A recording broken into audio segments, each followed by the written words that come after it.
Esu Aurimas Glazauskas, 23 metai man ir 7 metai jau kaip šitoj profesijoj sukuos. Tai buvo labai įdomi kelionė, nuotykis, nes išbandymų šitoj profesijoj yra labai daug. Mano istorija gal šiek tiek nestandartinė, ne taip kaip girdžiu iš kitų šefų, kas išmoko iš močiutės, kas nuo vaikystės gamino. Aš nuo vaikystės mėgau tik valgyti ir kai jau atėjo 9 klasė, supratau, kad jau mano kryptis gyvenimo jau turi kažkur suktis ir pradėjau galvoti, kur aš šiuo metu pasižymiu. Tai neradau labai gerą atsakymą. Žinau, kad tik mėgstu valgyti, žinau, kad maistas labai suartina žmonės, kūčių stalas, šventės, visos mes praleidžiam prie stalo. Ir galimybė dalintis tą emociją su artimaisiais, su draugais mane tikriausiai ir patraukė į tą pusę. Mano mokslai Šiaulių technologijų mokymo centre, prekybos ir verslo skyriui truko 3 metus, nes aš įstojau po 10 klasių. Čia palei tą programą galėjau pasibaigti ir 12 klasių ir pasibaigus 12 klasių dar 1 metai yra grynai profesiniai. Nes tuos 2 metus, kol pasibaiginėjau 12 klasę, buvo maišyta programa, turėjau keletą dienų praleidau bendrųjų dalykų mokindamasis kitoj vietoj ir likusias dienas praleidau čia mokykloje, mokinantis būtent profesijos. Kai atėjau mokytis, labai per daug kažkas nepasikeitė, buvo mokslai, buvo nauji žmonės, nauji veidai. Atrodo, pasikeitė nuo pagrindinių, nuo 12 klasių tų mokslų, tai tik medžiaga, kurią mokinuos, bet kai pradėjom eiti į mokyklos virtuvę, į laboratoriją, tada atsirado susižavėjimas, kad jau imuosi tuo, ką darysiu, atrodo, visą likusį gyvenimą. Ir labai patiko. Ir neužilgo pasirodė pirmos galimybės. Palei Erasmus programą gavau galimybę išvykti į Daniją. Buvo be galo įdomu ir tada grįžus iš Danijos buvo kita galimybė atlikti realią praktiką restorane, čia Šiauliuose. Labai norėjau paragautos tikros aplinkos, jau viskas taip pradėjo rutuliuotis, kad čia jau dirbu prie indų, jau gaminu maistą mokyklai, jau ta kryptis tokia labai aiškiai pasidarė ir tada išėjau į realią aplinką, kas supratau, kad yra šiek tiek kitaip negu mokykloje. Tai ten labai bijau daryti klaidas, labai daug visko rašiaus, norėjau nedaryti klaidų, bet mes esam žmonės, kas skiria tuos gerus virėjus nuo geresnių ir geresnius nuo geriausių, tai patirtis, kurią sukaupėm per tuos išbandymus, per klaidas.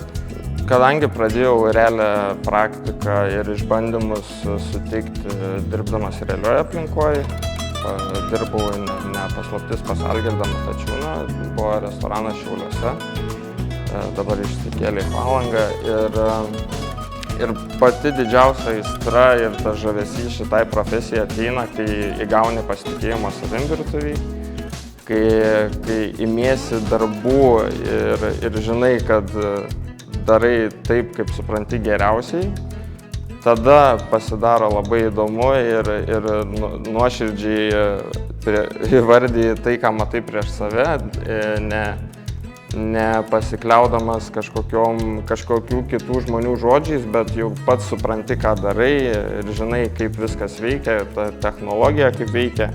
Žinai, kas bus, jeigu paliksi, žinai, makaronus per ilgai vandenį, turėsi košę. Ir tokios realios situacijos, su kuriom susiduri, tai papildo tą žinių bagažą ir kai turi tą žinių bagažą, jau tada eksperimentuoji, jau tada gali save perteikti per maistą, bet pradžiai tu turi praeiti labai sunkią mokyklą, kuri tave pastato ant kojų.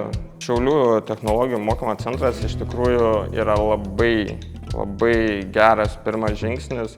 Nežinau, kaip pasakyti jaunam žmogui, kad tą pirmą žingsnį reikia dėti, nes bijoti ir pasitenkinti nekvalifikuotų kažkokių darbų, nebandyti išpildyti savo kažkokios svajonės, nes žinau, kad ir aš dažnai galvodavau, kad būtų, jeigu būtų, bet taip vis, kaip pasakyti, neišdrįsdavau bandyti to siekti. Šiuo metu aš grįžęs į Šiaulius, darbuojuos restorane 3. Mano profesinis paslaugas yra, aš dirbu prie atidavimo. Tai kitaip tariant, aš rūpinuos, kaip atrodo maistas lėkštėje.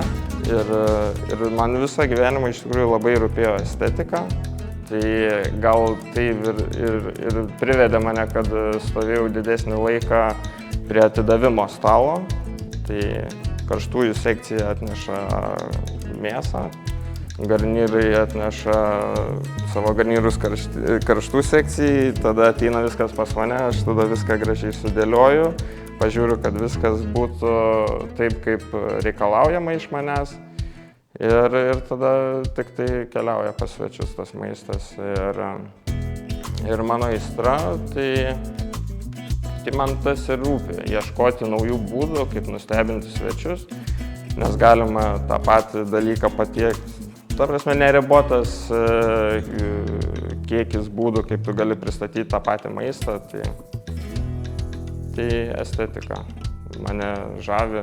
Turim suprasti, kad ir dirbant bet kuriam virtuvės šefui mes turim paisyti jo vizijos ir mes esam jo įrankis, mes išpildom jo viziją, bet tuo pačiu mes ir mokomės, nes virtuvės šefai jie turi daug patirties ir smagu, kai jie noriai to dalinasi. Svarbiausia yra svečio nuomonė, svečio emocija, nes virtuvėje mes dirbam ne dėl vienas kito, dirbam dėl svečio, dėl bendro to tikslo. Aišku, bendradarbiavimas ir sužavėjimas šefo, jis smagu užsidėti tą pliusą, išgirsti gerą žodį, bet dirbam mes dėl svečių.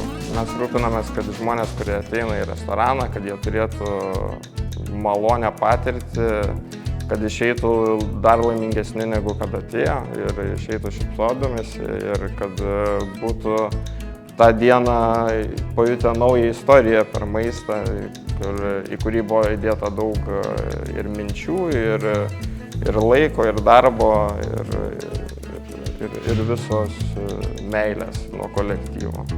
Labai norėčiau iš tikrųjų ir iškeliauti į kitą šalį padirbėti. Labiausiai gal Prancūzijai norėčiau kažkur rasti vietelę pas gerą šefą, nes visos mano žinios, kurias aš sukaupiau, tai yra iš prancūziškos virtuvės.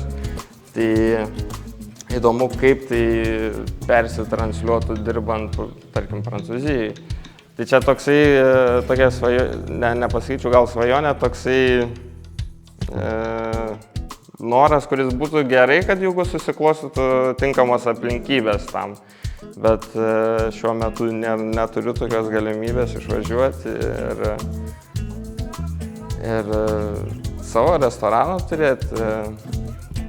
Čia būtų smagu, kur tu transliuoji savo, kaip pasakyti, asmenybę per maistą ir jau nuo mane, žinai, priklauso visas rezultatas. Norėčiau gal vieną dieną turėti savo restoraną, bet dabar mano siekis yra toliau mokintis, nes kad ir 7 metai virtuvėje, tai dar nereiškia, kad aš viską žinau, viską moku, dar kad su visko susidūręs. Tai kol kas aš dar pasiruošęs mokintis iš savo kolegų, iš kitų šefų.